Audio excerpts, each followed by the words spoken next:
วัสดีครับสวัสดีครับ สวัสดีครับสวัสดีครับวันนี้พาน้องกัปปั้นกับน้องกัปตันมาเที่ยวสวนสัตว์อะไรนะลูกอะไรลูกอุบลราชธานีคุณไปดูสิครับสัตว์มาครั้งที่2แล้วข้างบนน่ะเคยมาไหมยังไม่เคยข้างบนน่ะมาแต่น้องกัปปั้นดีใจไหมดีใจยิ้มหวานหน่อย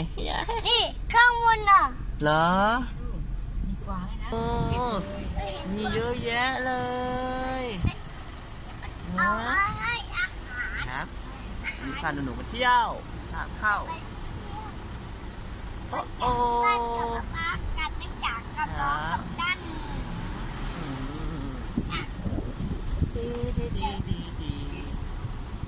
พี่ตันชอบไหมคะครับพี่ตันตื่นเต้นเหรอปากค้างเลยอะไรไปดูสวนสัตว์ไหนดูซิเจอตรงไหนเอ่ย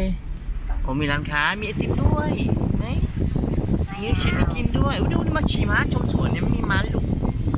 โอ้ขี่ม้าไหมก็ตกไม่เอาดูซิเจอตรงไหนเอ่ยวันนี้พาน้องกัปตันน้องกัปปั้นมาเที่ยวด้วยปาเจโร่สปอร์ตนะครับตรงนี้แหละน่าจะล่มในอนาคตเราเดินทางด้วยปาเจโร่สปอร์ตปลอดภัยทุกเส้นทางนะครับอุ้ยตกล่องหลุมหรือเปล่าถอยก่อนโอเคไม่มีเนี่ยดึงเบรกมือมาเฮ้ยไหนยิ้มหวานหน่อยยิ้มหวานหน่อยยิ้มหวานหน่อยไหนรักไม่จ๋าชี้รักไม่จ๋าชี้รักไม่จ๋าจุ๊บไม่จ๋าชี้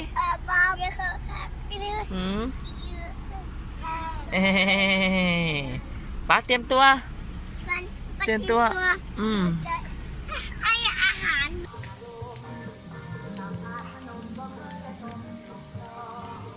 เฮ้ยอันนี้ก็เป็นแคนทีนโรงอาหารนะครับก็มีพอประทังชีพได้นะครับมีไม่กี่ร้านพี่ตาลเที่ยวสัตว์เหรอลูกบุสิงโตเหรอพี่ปั้นอะไรนี่พี่ปั้นครับอะไรนะตัวอะไรจิงโจ้เหรอไหนชี้ปั้นดูซิจิงโจ้อยู่ไหนภาษาอังกฤษเรียกว่าอะไรแกงกะรูนจิงโจ้พี่ปั้นยิงครับอันนั้นจิงโจ้ค่ะไหนตันนุ๊กที่จิงโจ้โอ้ยจิงโจ้มันมี2 มือด้วยมันป่วยหรือเปล่าน่ะมันเหมือนไม่มีแรงเลยอะกระโดดไงกี่ตัวนับดิสิกี่ตัวไหนป้าซูมให้เนี่ยถ่ายวิดีโอไว้เก็บไปดูนะไหนป้าดูก่อนโอ้โหเจอแล้วไหนไม่มีกระเป๋าท้องอ่ะอยู่ไหนตอนนี้มันป่วยหรือเปล่ามันไม่แรงมันนอนไหมมันนอนหลับครับลูกจิงโจ้น่ารักไหมโอเคตอนนี้เดี๋ยวในโซนของจิงโจ้ครับหมูทำไมไม่คนจังเลยอ่ะแล้วเดี๋ยวเราขี่รถนั่งรถนะครับนั่งรถชมสวนสัตว์นะเดินไม่ไหวครับทุสาธุเร็วทุจ้าแล้วกับตามไหว้พระเห็นไหมสาธุพี่ปั้นสาธุยังค่ะเก่งจังเลยดีจังเลยป้าเห็นแล้วอ๋อพี่ปั้นเห็นพระพุทธรูปใช่ไหมโอเคครับไปโอเคไปแล้วครับบ๊ายบายก็จะมีร้านสวัสดิการด้วยนะครับ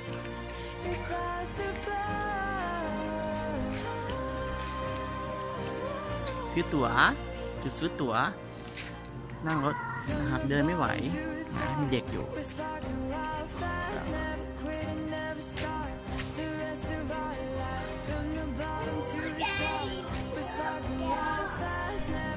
ครับทางสวนสัตว์ก็จะมีบริการรถกอล์ฟนะครับ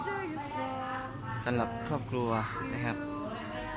ก็ตอนนี้ชั่วโมงละ200 บาทนะครับมัดจำ200รุ่น400ชั่วโมงนะครับตัวนี้ตัวรถนี่เท่าไหร่ครับคนเท่าไหร่อ๋อ1,020คนละ20ฟรีไง เอาไปเก็บ 30 ไม่เอาครับ เด็กฟรี เสียบล้อยาวกูทำไมไม่เอาไม่สนใจมาก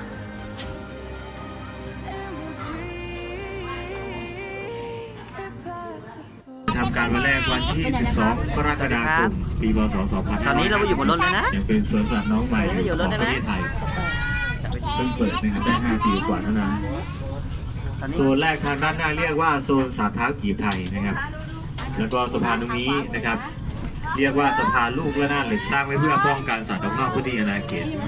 กล้วยอย่างนี้มานะครับ เดี๋ยวอีกนิดหน่อยนะครับ ก็จะมีกล้วย ไหมตั้นเห็นไหมของตั้นเห็นไหม ทางเข้ามาทุกๆเมื่อกี้นะครับ เฮ้ยใช่เลย รถยังไม่มานะครับรถ600ยังไม่เอากล้วยลงมานะครับ เฮ้ย สังเกตนะครับแต่ละชนิดก็จะแตกต่างกันไปตัวโตๆอยู่ทางด้านหลัง เห็นไหม ร เห็ ถ นไหม ทางด้านขวามือเรียกว่ากวางป่านะครับหรือกวางม้ามีชื่อเรียกอย่างว่ากวางป่าเพราะว่ากวางป่าชอบนอนแช่อยู่ ตัวอะไรลูกตัวอะไร ตัวอ้วนป้อมขาสั้นตาคมโตสวยงามนะครับเรียกว่าเนื้อทรายส่วนตัวคอยาวหน้าซ้ายมือตรงนี้นะครับคอยาวๆขาเดียวยาวเรียกว่าโลกระบ้างพันธม่านะครับ ตันชอบไหมตบมือตบมือตบมื อีกชนิดหนึ่งก็จะเป็นเก้งแดงตัวออกสีส้มๆแดงๆตัวเล็กๆคิ้วดำๆนะครับเก้งแดงหรือฟานบ้านเราเรียกนะครับเป็นกวางขนาดเล็กเนื้อทรายเป็นกวางขนาดกลางกวางป่าเป็นกวางขนาดใหญ่แล้วองค์ละบ้านเป็นกวางขนาดกลาง ไปของไหมครับ ระยะการตั้งท้องไม่เกิน 9 เดือนนะฮะสำหรับสัตว์ทั้ง 4 ชนิดออกลูกละ1 ตัวนะครับทุกๆปีเขาของเขาก็จะหลุดออกไปนะครับปีละครั้ง ส่วนใหญ่ก็จะตั้งท้อง นี่ไง นะครับ นี่ อยู่ประมาณช่วงฤดูผสมพันธุ์อยู่ที่ประมาณกุมภาถึงเมษาออกลูกก็ตั้งท้องก็ประมาณ 7-8 เดือนก็ประมาณหน้าหนาวนะครับส่วนใหญ่ก็จะออกลูกหน้าหนาวนะครับ นี่อุ้ย แล้วก็เขาก็จะหลุดช่วงหน้าหนาวนะส่วนใหญ่ ตันเห็นไหม อะไรพี่ดู ขวามือก็จะเป็นกวางป่าหรือกวางม้าหรือกวางควายของเรานะครับ จะมีเขาข้างละ3 กิ่งคู่หนึ่งก็6 อุ้ยอะไรอ่ะ คล้ายๆกันเนื้อทรายตัวผู้เนื้อทรายตัวผู้จะมีเขาข้างละ3 กิ่งเช่นเดียวกัน ตักเลย แต่ตัวอะไรอ่ะ สำหรับกวางป่าเนี่ยเป็นกวางที่มีขนาดใหญ่ที่สุดในประเทศไทย แล้วก็ถือว่าเป็นกวางที่มีขนาดใหญ่ที่สุดในเอเชียตะวันออกเฉียงใต้นะค โอ รับ เคแม็ก ขวามือนะครับเยอะเลยเป็นเนื้อทรายตากลมโตสวยงามดูดังเนื้อทรายที่เขาเรียกว่าเนื้อทรายหรือทราย ปั้นเห็นไหม ปัจจุบันในประเทศไทยของเราพบได้2 แห่งในเยอะที่สุดแห่งแรกก็จะเป็นเขตรักษาพันธุ์สัตว์ป่าภูเขียวจังหวัดชัยภูมินะครับแห่งที่ 2เป็นห้วยขาแข้งจังหวัดอุทัยธานีนะครับก็จะมีลูกกวางป่านะครับตัวที่ใหญ่ขึ้นมานะครับป่าปนอยู่นะครับ ชอบไหมครับ ก็จะมีอาหารให้3 เวลานะครับเช้ากลาง โฆ วัน ษณาได้เหรอ เป็นหญ้าเนเปียหญ้า โฆ ส ษ ด ณา หญ้า ไม แห้ โล งมีกล้วยด้วย สปอนเซอร์เหรอ ขวามือก็จะเป็น ไหม ที่เห็นขวามือแรกเป็นตัวผู้ชื่อว่าพี่ขวัญทางด้านในชื่อว่าพี่ข้าว เห็นไหม พี่ข้าวได้ยินเสียงน้องๆก็ลุกเลยนะครับขวามือนะครับเป็นกิจกรรมการป้อนอาหารมาติดต่อกับเจ้าหน้าที่ของเราได้นะครับ แม่มันเป็นชีเอ็ดไป เชิญได้เลยนะครับผมนักท่องเที่ยวน้อง เบาๆ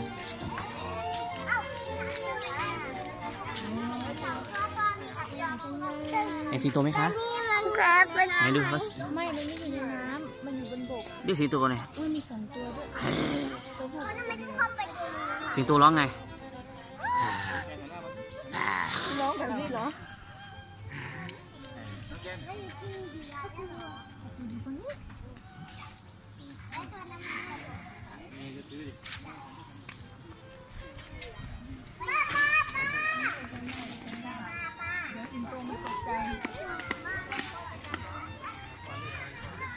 ปั้นลงมานะส่งลูก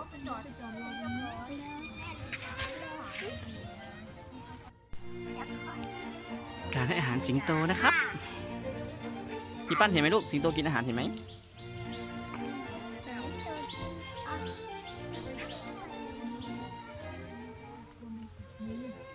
งสัยตอนนั้นไม่หิวมั้ง แบบหิวมากเอาไม่เอามันเธอหิวเปล่าเขาไม่ให้ดูกล้อง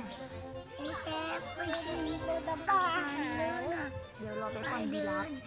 ไปเดินกับพ่อแล้ว มันสวยอ่ะ โอเคที่จะร้านนะเจ้านี่มีปลา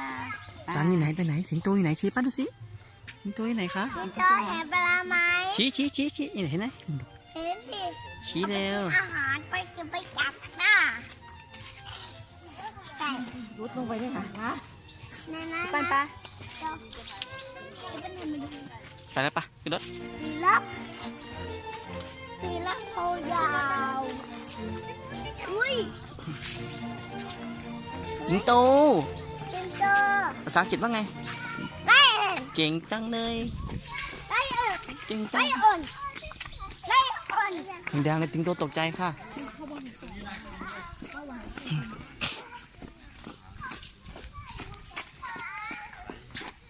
ปันใช่ไหม เซิร์ฟครับ ยังมาอีกไหม เดี๋ยวมั่งอีกครับ อืม จะไป เดี๋ยววันหลังพาเที่ยวขอนแก่นนะ ไปดูยีราฟโพยาว จำได้เปล่าเคยมาแล้ว โพนะ หืมปั้นเคยมาหรือยัง ปัญหามาดู ไม่ป้าถามว่าปั้นเคยมาหรือยังที่นี่ มาแล้วครับ มาแล้วจำได้ใช่ไหมตอนหนูเด็กๆไง พามาดูยีราฟโพยาว ใช่จึงจำได้ยังจำได้ ปัญหาน านยัง ยีราฟโพยาวนะ พาก่อนมาดูอ่ะ สำคัญเลย เขาก่อนมาดูนานยังอุ้ยตันดูพี่เสือเดินยายเอาไม่ได้อย่างนั้นนี่คอหักดูพี่เสือหน่อยพี่เสือไปเห็นไหมคะดูพี่เสือหน่อยยังไม่เอาไม่ได้อย่างนี้ในไงหลังนะคะอะไรไม่เล่นเดี๋ยวตกไม่จ่ายเข้าห้องน้ำอู้พี่เสือ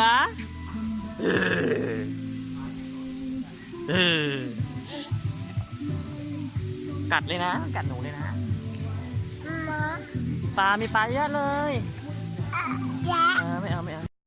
วิเดี๋ยวเรามาดูจระเข้กันนะครับโอ้โหจระเข้น้ำจืด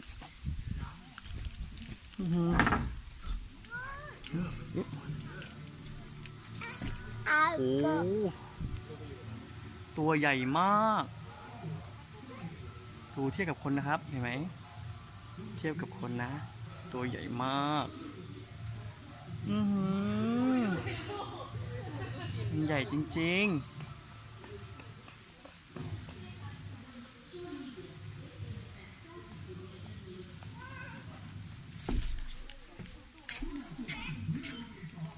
ขอนไม้ ไม่มีค่ะ นี่ไงจับ นึกว่าขอนไม้ดูปากดิลูก ไปไหน ปั้นเห็นไหม เอามีด ปั้นเห็นจระเข้ไหม หืม อุ้ยนี่โดนแค่ ภาษาอังกฤษเรียกว่าอะไร ก็กระไดอ่ะ หืม ปลาขึ้นรถเด้อ ตาม ตัวใหญ่มาก ให เล ญ่ ย มาก ดูดีนี่ ดูเกล็ดมันสิโอ้ยดูเกล็ดมัน ใหญ่นะตัวอะไรเหรอ มาดูจะไปกินมาดู ตามันเห็นไหมเห็นไหมคะ อุ้ยหายไปไหนอ่ะ เห็นไหมคะ ชิน ดูฟันมันเห็นไหมฟันมัน ชินมานี่ชินชม ใหญ่นะครับใหญ่มากเลย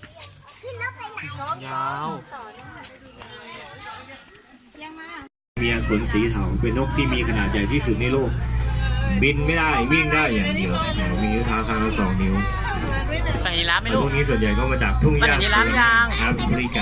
าใต้นะครับ ได้เดี๋ยวห้ามเดี๋ยวมันกัดมือ ยีราฟตัวนี้ชื่อว่าพี่หัสดินมีอยู่1 ตัว ปัญหามันใจแล้วยัง อย่าให้เขาจอดให้ ฟ้ามือนักท่องเที่ยวก็ลงไปติดต่อกับพี่ๆเจ้าหน้าที่ของเราได้ เพื่อขอ มาลายวิ่งมาแล้ว รับกล้วยผลไม้นะครับแล้วก็ตรงนี้ก็จะมีห้องน้ำด้วยไปใช้บริการได้นะครับเชิญได้เลยนะครับ มันมาต่ำเลยอ่ะ หัวเราะ โอ้ยชิ้นไปไม่กลัวเลยตั้นตัวใหญ่ไหม ตัวใหญ่ครับ ไปดูมาลายดูมาลายเลยนี่เขาเรียกว่านกกระจอกเทศเห็นไหม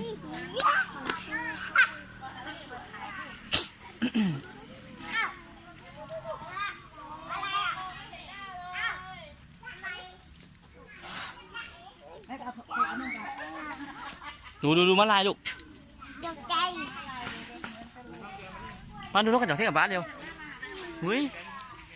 เย้ หุยป้านดูใกล้ๆสิหุยเห็นฟันมันไหมเห็นฟันมันไหม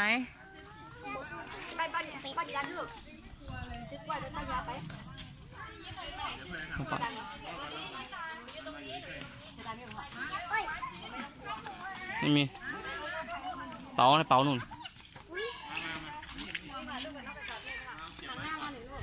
น้องก็จบเจ๊เห็นไหม ถ้าอะไรก็ไม่เป็นไร เหรอ อันโตโตช่วย ป้านมีกี่ตัวนับสิลูกมันมีกี่ตัว เชิญมาดูวิวแล้วสิ โอ้เห็นไหมม้าลายเป็นจุดเห็นไหมนั่นทำไมม้าลายเป็นจุดล่ะเขาเรียกว่าตัวอะไรอ่ะ นี่มันเป็น พี่ป้านดูม้าลายเป็นจุดอ่ะป้านดูนี่ดูใกล้ป้านดูใกล้นี่นี่ครับ ช่วย ดูคนอื่นเลี้ยงไม่พอนะ เอาให้กล้วยนะเอาให้กล้วยหน่อย อ้าวขนมก็ถือเอาลูกก็เอาพี่ตันเห็นยีราฟไหมลูกหืม ได้ ยีราฟเห็นไหม กลัวทำไมที่ชอบไปหลาย คอมันยาวจังเลย สูงมากเลย ไม่กัด เรามีร้านพี่ไปมาแล้วค่ะนี่เขาจะเอาไม้เสียบ จับไหม ชูให้เลยลูกชูให้เลย แม่เสียบ ยีราฟไม่ต้องเสียบ เสียบดินได้นะ อยู่ชูให้เลยจับจับหางพี่ป้าต้องจับตัวนี้พี่ป้าจับตัวนี้ไม่ต้องเสียบหรอกเอาสิ ถือไว้ก่อนสิ อ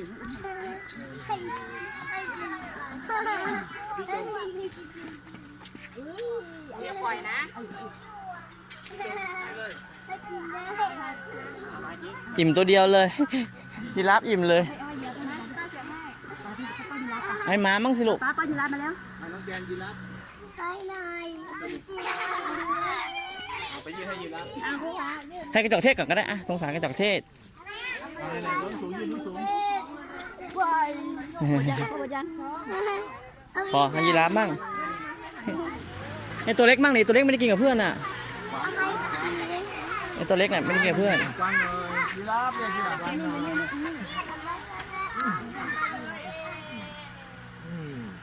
เอาไปอีก พอแล้วพอแล้ว พอแล้ว เอาอีก พอแล้วครับ เอาอีกเอาเล่นหนึ่ง พอแล้วพอก่อน เด็กด้วยเอาเล่นเก่ง โอเคเก่งมากไม้เก่งขึ้นเลยใช่หมดหรือยัง อ๋อลิ้นยาว พอแล้วเก่งจังเลยครับพี่ป้าไปดูงูใช่ไหมครับแต่ดูงูตรงนี้เป็นอะไรเนี่ยอุ้ยทำไมมันใหญ่จังเลยมันเป็นโซนแสดงหรือเปล่าโอ้นี่ไงโซนแสดงของสวนน้ำมาดูงูดีกว่างูในตู้กระจกนะครับนำหน้าป้าไปเลยตู้ห้องโน้นไหนงูไหนนี่ไงงองูใจกล้าเห็นไหมมาดูงูจะดื้อนะงูฉกนะโอเคไหมครับระวังเลื่อนด้วยครับเก่งมากเอาเข้าไปเลยรอป๊าก่อนนะดูสิหุ้ยเบาจับมือป๊าด้วยค่ะอุ้ยนี่ไงงูเจอแล้วไหนตัวมีไหนล่ะ อยู่นั่น อุ้ยนี่ไงอย่าทำพ่อเดี๋ยวมันตกใจอุ้ยทำไมตัวเล็กจังงูอะไรเนี่ยงูหมอก จับเลย ไม่ต้องจับมือเดี๋ยวงูกัด จะไปเอางูสิ เดี๋ยวดูไปทีละตู้สิงูหมอกตัวเล็กมากเลยนี่กับไส้เดือน มันไป อันนี้อะไรงูลายสอบ้านไหนอยู่ไหนชี้เจอแล้วอุ้ยนี่เจอประจำเลยเขาเจอประจำที่บ้านจำเนี่ยเห็นไหม เห็น เหมือนเราคาบเห็นไหมครับ ข้าไปดู ดูดีๆดูตัวเนี่ยป้าเจอที่บ้านประจำเลยเนี่ยลายอย่างเงี้ยไหนดูหัวมันสิดู อัน หัว นั้น หัวอยู่โน่นเห็นไหมดูโอ้เด่นจังเลยคนนี้ นี่ไปมือเด็ก ดูต้องจับมือป้า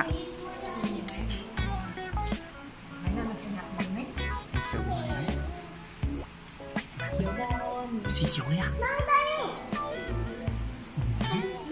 มัน ดู จะ เห็นไหมสีเขียวเห็นไหมน่ะมันลอกคราบด้วยครับ ครับเอาเล่นนั่นน่ะหนูเจ็บอันเนี้ยตัวนี้ครับเป็นนี้ ดูดิ ไป ดูงูอะไรอ่ะปล่อยไม่ได้เดี๋ยวงูกัดเข้าใจไหม ครับ ต้องจับมือป้าตลอดไปเลยไปกูไม่กลัวไงงูอะไรอ่ะงูปี้แก้วลายแต้มเห็นไหม หายไปไหน หัวมันดูหัวมันสิตัวมันนะ หายตัว ดูลักษณะลายนะครับ มีพิษไหมเนี่ย หายเจอไปที่เมือง มันไปหามูเลยเอ้าเดี๋ยวดิ เป็นงูไม่มีพิษอันนี้งูอะไรงูเหลือม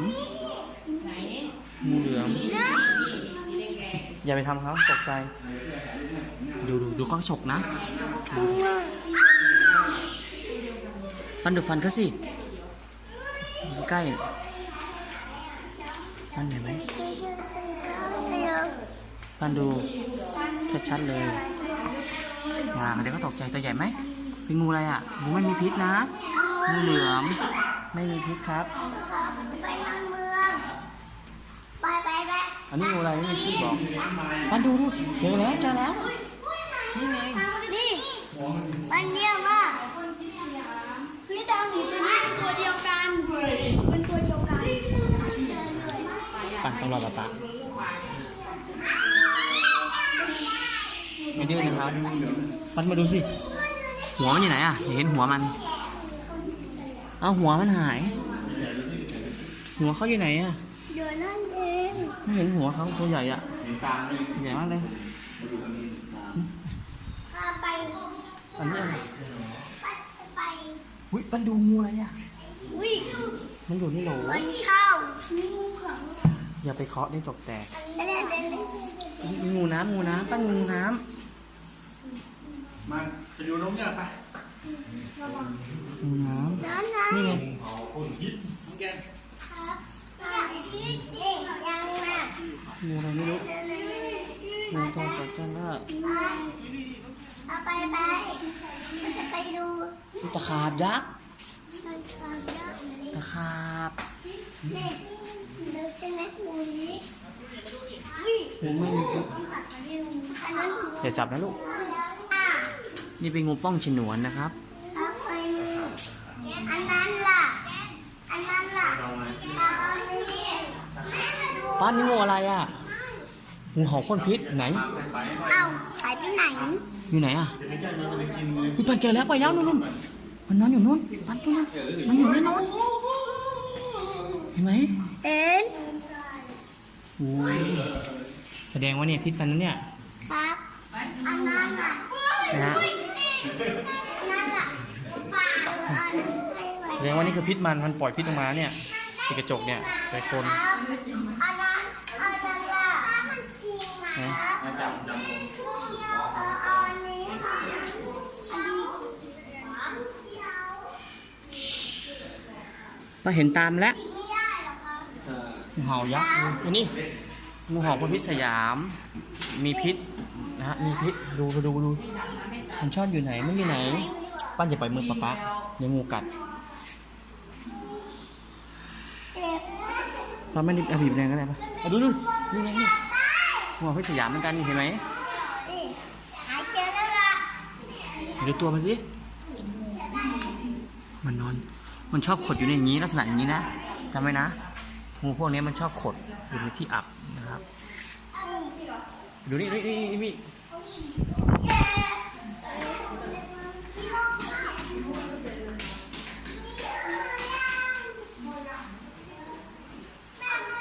ป้าดูงูนี่เร็ว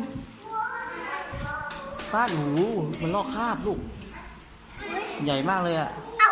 หายไปไหน ใหญ่มากเลย ไม่เดินเลยหายนึกไม่มี อุ้ยป้ามาดูนี่งูนี่กี่ตัวเนี่ยมันยาวจัง เฮ้ยหายเจอแล้วล่ะ